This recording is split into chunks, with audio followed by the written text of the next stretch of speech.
Hello everyone, আসসালামু আলাইকুম। আমি শাকিল। তো 60 ডেজ অফ পাইথন কোর্সের ডে 36 এর ভিডিওতে আপনাকে ওয়েলকাম। তো আজকের এই পার্টিকুলার ভিডিওতে আমি কথা বলবো হচ্ছে রিকারশন নিয়ে। ওকে? তো রিকারশন আসলে যেকোনো প্রোগ্রামিং ল্যাঙ্গুয়েজের জন্য আসলে খুবই গুরুত্বপূর্ণ একটা টপিক। ঠিক আছে? তো রিকারশনটা ভালোভাবে বোঝাটা আসলে খুবই গুরুত্বপূর্ণ। তো আমি আজকে ট্রাই করব যত সহজভাবে আসলে রিকারশনটা বোঝানো যায়। তো তাহলে শুরুতে একটু থিওরি আলোচনা করা যাক রিকারশন নিয়ে। তো রিকারশন কি?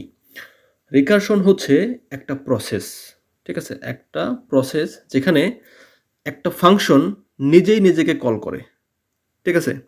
ধরেন আপনাকে বলা হইলো যে তোমার হাতে 10টা কাজ আছে, তুমি 10টা কাজ করবা। তো আপনি কি করছেন? আপনি নিজে একটা কাজ করছেন। করার পরে বাকি কাজটা আপনি বলতেছেন যে আপনি আপনাকে কাজ দিছেন যে তুমি করো। এটা করছে, তারপরের কাজটা আবার সে আবার আপনাকেই দিছে আল্টিমেটলি। তো অনেকটা ব্যাপারটা এরকম হয়ে গেছে যে আমি একটা ফাংশন আমি আমার ভিতরে আবার আমি আমাকেই কল করতেছি। তো এভাবে বললে হয়তোবা আপনাদের বুঝতে একটু কষ্ট হইতেছে। আচ্ছা, আমি এটা আপনাদের প্র্যাকটিক্যালি দেখাই, তাহলে বুঝতে পারবেন যে কিভাবে আসলে কাজ করে। তো ধরেন আমরা একটা ফ্যাক্টোরিয়াল ক্যালকুলেশন করব। Suppose 5 factorial. তো 5 ফ্যাক্টোরিয়াল ইকুয়াল কত সেটা তো আমরা জানি, তাই না? 5 ফ্যাক্টোরিয়াল ইকুয়াল হচ্ছে 120। কিভাবে? 5 ইনটু 4 ইনটু 3 ইনটু 2 ইনটু 1। এই তো, এটাই তো আমাদের 5 ফ্যাক্টোরিয়াল। সো আমরা এটা কিভাবে আসলে ক্যালকুলেট করতে পারি দেখেন। সিম্পল একটা ফাংশন ডিফাইন করতেছি, সাপোজ ফ্যাক্টোরিয়াল নামে। তো এখানে আমি যে কোনো একটা ভ্যালু ইনপুট দিব, ধরুন 5ই দিব। তো এখানে আমি যেটা করতেছি যে আমার রিটার্ন করবা। আমরা তো জানি ফ্যাক্টোরিয়াল কিভাবে ক্যালকুলেট করে। ফ্যাক্টোরিয়াল হচ্ছে যে আপনি যদি 5 দেন তাহলে 5, আপনি যেহেতু 5 দিই নাই, স্পেসিফিকভাবে কিছু বলি নাই, আমি এক্স বলছি, এক্স এর সাথে কি হবে? রিটার্ন এক্স ইনটু এই ফাংশনটাই, ঠিক আছে?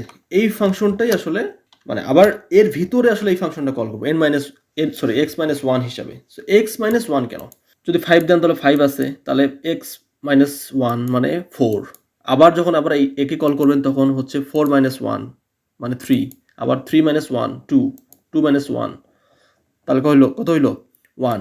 1 মাইনাস ওয়ান 0। তাহলে আমরা এখানে বলে দিতে পারি যে ইফ ইফ এক্স ইকুয়াল যদি 0 হয়, মানে শেষ স্টেপে, তাহলে তুমি রিটার্ন করবে হচ্ছে 1। কারণ 0 ফ্যাক্টোরিয়ালের মান হচ্ছে 1, ঠিক আছে? রিটার্ন করবে কত? 1। আপনি যদি এখানে সার্চ করেন যে 0 ফ্যাক্টোরিয়াল ইকুয়াল হোয়াট, তাহলে দেখতে পাবেন 0 ফ্যাক্টোরিয়ালের ভ্যালু হচ্ছে 1। ঠিক সেমভাবে আপনি যদি দেখেন যে 5 ফ্যাক্টোরিয়াল ইকুয়াল হোয়াট, তাহলে আপনি দেখতে পাবেন 120। তো আমরা এটাই দেখব। তো আমি বলে দিচ্ছি 0 ফ্যাক্টোরিয়াল হচ্ছে 1। তো যদি 0 হয় তাহলে 1, আদারওয়াইজ 1 করে কমতে থাকবে। তো আমি আলটিমেটলি কি করলাম? আমি এই ফ্যাক্টোরিয়াল ফাংশনের ভিতরেই আমি কিন্তু এই ফ্যাক্টোরিয়াল ফাংশনটাকেই কল করলাম। তো এখন আমি যদি এটাকে রান করি, হ্যাঁ, সাপোজ আমি এই ফ্যাক্টোরিয়ালের ভিতরে আমি বলতেছি যে 5 ফ্যাক্টোরিয়াল, তাহলে কি করবে? প্রথমে 5, এক্স এর ভ্যালু হচ্ছে কিন্তু 5। তারপরে কি করবে? ও ঘুরে আবার এই ফাংশনটাই এর ভিতরে কিন্তু রিটার্ন করতেছে। তো এটাই মূলত এখানে রিকারশন হিসেবে কাজ করে। মানে এটাকে আলটিমেটলি রিকারশন বলতেছে। মানে একটা ফাংশনের ভিতরেই আসলে আরেকটা ফাংশন, মানে ওই সেম ফাংশনটা ওই ফাংশনের ভিতরেই আপনি ঘুরাইতেছেন। আরও অন্যভাবে আসলে এটা বুঝতে পারেন।